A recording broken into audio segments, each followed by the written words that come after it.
आज का दंगल बिहार की चुनावी राजनीति पर है। बिहार में 6 नवंबर को वोटिंग होनी है और आज 13 अक्टूबर तक बिहार के लोगों को नहीं पता कि उनकी विधानसभा में किस दल का कौन सा उम्मीदवार होगा। दरअसल सीटों का पेच पटना से सुलझता है तो दिल्ली में जाकर उलझ जाता है और दिल्ली से सुलझता है तो पटना में आकर उलझ रहा है। अब एनडीए में यह तय हो गया था कि कौन सी पार्टी कितनी सीटें लड़ेगी, लेकिन यह तय नहीं हो पा रहा है कि किस सीट से कौन दल या नेता लड़ेगा। जेडीयू नेताओं ने आज शाम में एनडीए प्रेस कॉन्फ्रेंस की तैयारी की थी, लेकिन दिन भर संजय झा के घर तमाम भेंट मुलाकातों के बावजूद फाइनल राय नहीं बन पाई।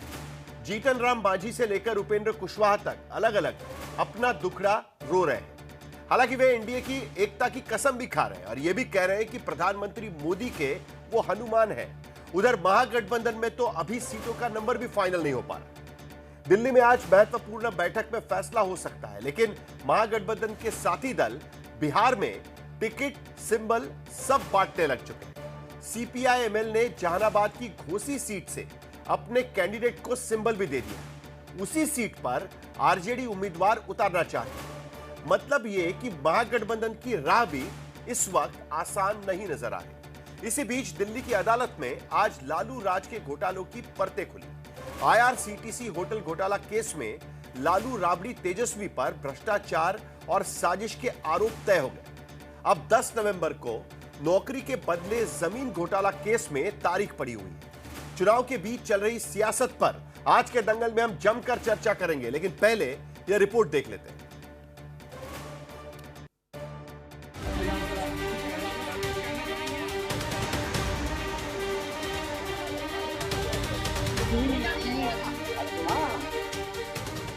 बिहार में पहले चरण की वोटिंग में करीब 3 हफ्ते बचे हैं, मगर गठबंधनों में सीट बंटवारा ही फाइनल नहीं हो पा रहा। एनडीए में सीटों के नंबर पर फैसला हुआ तो सीट और उम्मीदवार पर बात फंस गई। महागठबंधन में अभी नंबर पे भी अटके हैं। ऊपर से चुनावी हलचल के बीच लालू परिवार की अदालत में पेशी और घोटाले के केस में आरोप तय होने के बाद राजनीतिक तापमान अलग बढ़ा हुआ है। बिहार में एनडीए के घटक दलों में सीटों का बंटवारा हो चुका है, लेकिन बात उलझी हुई है। दिन भर संजय झा के घर बीजेपी नेताओं से लेकर डिप्टी सीएम तक की बैठकें मुलाकातें होती रही, लेकिन किस सीट पर कौन लड़ेगा ये तय नहीं हो सका।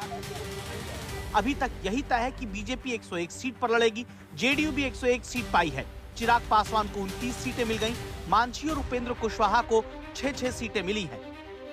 सीटों के नंबर पर असंतोष छोटे दलों में है, चाहे वो उपेंद्र कुशवाहा हो या जीतन राम मांझी, लेकिन बगावत के मूड में कोई नहीं।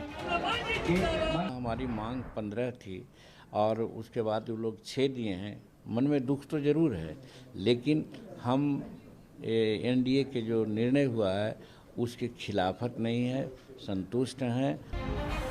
उपेंद्र कुशवाहा भी शेरों नगमों में दर्द बयां करते हैं कि उनसे वही सीटें छीन ली गईं जो उन्हें चाहिए थीं। उधर महागठबंधन में अभी सीटों की संख्या तक का बंटवारा फाइनल नहीं हुआ है। कांग्रेस को 60 सीटें मिलेंगी या नहीं, मुकेश सहनी डिप्टी सीएम के कैंडिडेट बनाए जाएंगे या नहीं, तेजस्वी के सीएम कैंडिडेट का ऐलान होगा या नहीं, अभी सबका इंतजार है। लेकिन एनडीए के अंदर असंतोष पर महागठबंधन के नेता खूब बोल रहे हैं। इस बंटवारे से कोई संतुष्ट नहीं है।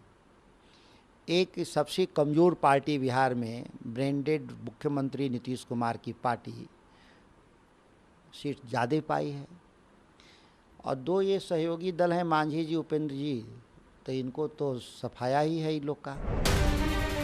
महागठबंधन में सीटों पर सहमति के बीच सीपीआई-एमएल ने जहानाबाद में अपनी सिटिंग सीट घोसी पर रामबली सिंह को टिकट दे दिया।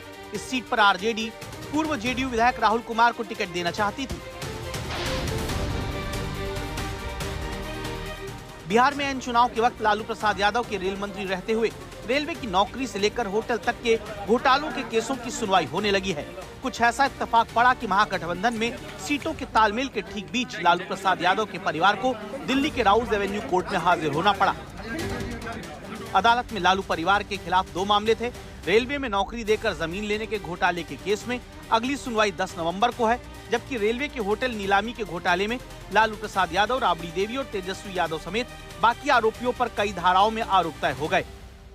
Yadav is going to Bihar to change Bihar with a charge of 420 being framed against him by a competent court. अब 420 क्या होता है आपको तो बताने की जरूरत नहीं, धोखाधड़ी, सजा 7 साल, कॉन्स्पिरेंसी 120B। तो कौन सा बिहार आप बनाने वाले हैं जब आपकी ये छवि है और आपके खिलाफ कोर्ट ने ये पाया है। हालांकि राउज एवेन्यू कोर्ट में रेलवे होटल घोटाला केस में आरोप तय होने के बाद तेजस्वी यादव ने इसे डराने धमकाने की राजनीति करार देते हुए पोस्ट किया कि 1 महीने पहले उन्हें धमकी दी गई थी कि चुनाव लड़ने लायक नहीं छोड़ेंगे। तेजस्वी ने बिहार और बाहरी का दांव चलते हुए लड़ने और जीतने का दावा किया। हालांकि जनता की अदालत में चुनावी लड़ाई एक तरफ और अदालती लड़ाई दूसरी तरफ। अदालत में अब लालू परिवार को पुरानी आईपीसी की धारा 420 यानी धोखाधड़ी, 120B यानी आपराधिक साजिश और भ्रष्टाचार निरोधी कानून की धारा 13 भाग 2 और 13 1D के तहत लगाए गए आरोपों का सामना करना है।